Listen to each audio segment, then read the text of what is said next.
Hey guys, welcome in Lifeliqe VR Museum.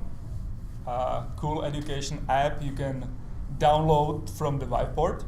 My name is Ondrej and I'm co-founder and CEO of Lifeliqe, and let me welcome Taylor, my friend and the CEO and co-founder of Upload VR. And we are having today a small chat about future of VR in education and learning. You know, I know that education is becoming a big part of what Upload VR is doing.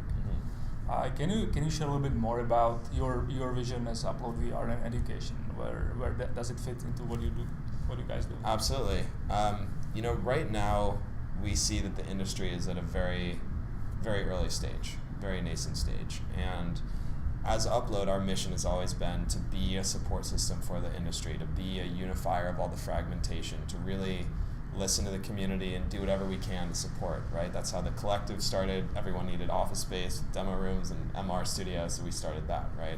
Then we learned that, everyone needs developers and talent, so we started a training program. So, with that said, right now the focus is around using traditional and, progressive learning techniques to train students on how to actually create amazing VR experiences. Of course, we're experimenting what that looks like to train them using VR, and that'll be a really fun component of the curriculum to experiment with, and we really want to be pioneering on that side of the business. But when I think long term, once the ecosystem is there, once there are millions of people using VR daily, there's hundreds of thousands of developers, I still fully plan on maintaining that training component, continuing to teach people how to build VR experiences. But then at that point, I think that there's opportunity to expand into looking at education as a whole. How do we use this tool to help, an 8-year-old kid understand the theory of relativity, right? Or quantum mechanics, so that by the time that they're 10 years old, they're smarter than most PhDs are today because they've had this part of their brain unlocked, this spatial learning, experiential learning opportunity to really fundamentally understand concepts. So for us, it's sort of like, first step, help the industry grow, right? Be there as a support system, be there to support the community. But then when the industry is revving and cranking, then experimenting with how we can inspire people using this medium and actually start giving people around the world, equal learning opportunity, and not even equal, but accelerated learning opportunity. And when the majority of the curriculum will be delivered in VR or AR in your learning or education courses? Soon. I'll say soon on a long time scale, but we're working quickly. Tools like Carte Blanche from Unity, in-world VR editing tools, stuff like that is nice, and it's a first step. Some of the stuff that like Primitive is doing with visualizing programming languages. So we're sort of picking and choosing all the cool stuff that's going on to sort of think about how we can blend all this new age technology into a curriculum that's never been seen before, that our hypothesis is will be more effective because it's experiential and three-dimensional. Yeah. How do you see VR disrupting traditional education? Well, that's a great point. I think that in the end of the day, it's all about the students themselves, and the one part of how the students are learning, it's just through the schools itself, and I believe that once there will be the quality curriculum or content out there, what can happen is that the parents can just offer to the kids possibility to learn through the VR. Mm-hmm. I believe it's now really in the hands of developers. So I believe if developers will do the really good job, or publishers, then clearly the kids will be so engaged into the content in a way that they will be kind of like, you know what, I will just skip the Grand Theft Auto or any kind of gaming IP. I will be just doing my learning. And if there will be, just a little bit of support from the parents, and there will be good curriculum and quality content which will be also engaging, then you can just go a little bit around of the whole slow process of the adoption of technologies in the classroom. Mm-hmm. So that's kind of like what we believe that might happen, and we are going after in the next 3 years, which is making sure that we can just bypass the whole machine and just help kids to understand the difficult topics and just sparkle their light bulb moments while learning. Yeah, so it's almost like homeschooling right? I mean, and I have some good friends that were homeschooled, and most of them are exceptional at, you know, a lot of very like important and impressive skills, you know. One thing though I think that, you know, you miss in that type of environment is the social skills, which I think, you know, social VR is proving to be incredibly actually social, right? It's follows a lot of the same paradigms as social structures in real life. So I think that, you know, maybe there could be, you know, you could get enough out of learning socially in VR. Maybe not all of it, I think time will tell. But it's just interesting to think about, you know, parents saying, all right, we'll have our kids stay at home. We'll put him through or her through this intensive immersive experience. And, you know, we'll work alongside the AI, which I believe is going to be incredibly important for the future of education.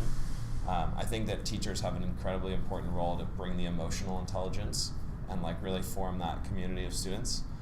But that AI will be able to offer individualized learning the same way that if a school with 100 students in a class had 100 teachers, right? It doesn't make any sense financially, but you know, it'd be incredible for learning, right? So like AI will allow us to actually achieve that level. But maybe, I mean, that's a great point. We never thought about it. It's kind of like the social VR learning, where, you know, if you would have like 100 homeschooling kids there and like 1 or 2 teachers, yeah, it's still kind of like, you know, way much better than like having no teacher there. Mm-hmm. And agreed. And if maybe AI will make it till the point where I would really feel comfy to just, you know, offer that for the kids and students, then maybe even part of that could be replaced. But I still believe that there is a part of the social skills which we could never replace from the teachers. So, well, I mean, I agree to some extent, but at the end of the day, if we all believe that technology is exponential and that AI will, you know, we've got a narrow intelligence AI right now, or NAI, narrow artificial intelligence.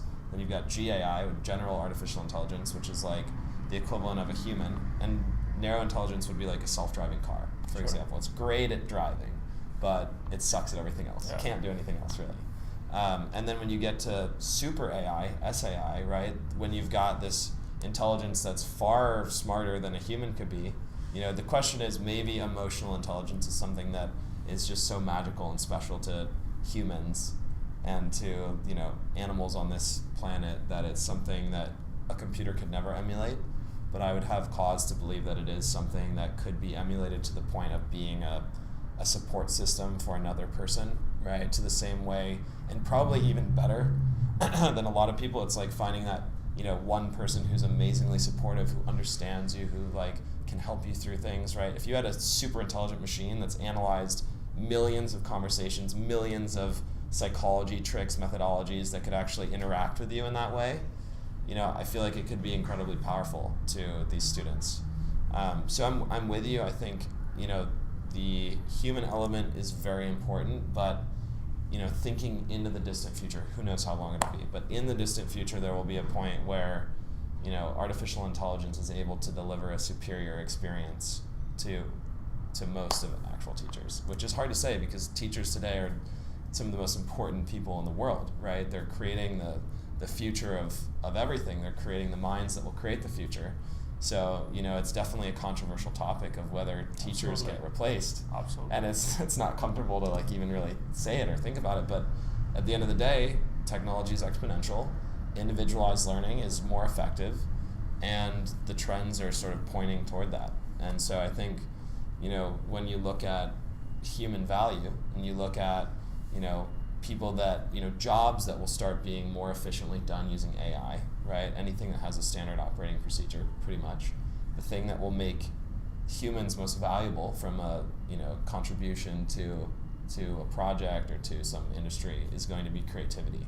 So thinking about, you know, how do we cultivate and inspire creativity so that the machines, the same way that this little machine does all my memorization for me now. I don't have to remember phone numbers, I don't have to remember facts, dates, anything. I just need to understand concepts, and I need to have some data points so that I can make, you know, good mental models. But then I have this amazing little device to help me, and I think this is only the very beginning. This is like not even 10 years old, right? So I think looking into the future, creativity is the most human element that we have, and, you know, it's something that, you know, we really need to start thinking about today, how we foster creativity. And I think you look at something like Tilt Brush and VR as a tool, which provides the next creative medium. So I think that it's kind of this idea of the jobs crisis and what's going to happen, but that there's this huge, amazing opportunity with immersive technology that will provide jobs and opportunities that we couldn't even imagine today. So I know that was long-winded, but I'm super passionate about it. That's why you are the best in the base, and it's a pleasure to have you today. Yeah, Thanks. thank you. Thanks for the time. And beautiful building, by the way. I love this. Thanks, but it's just beginning. Yeah.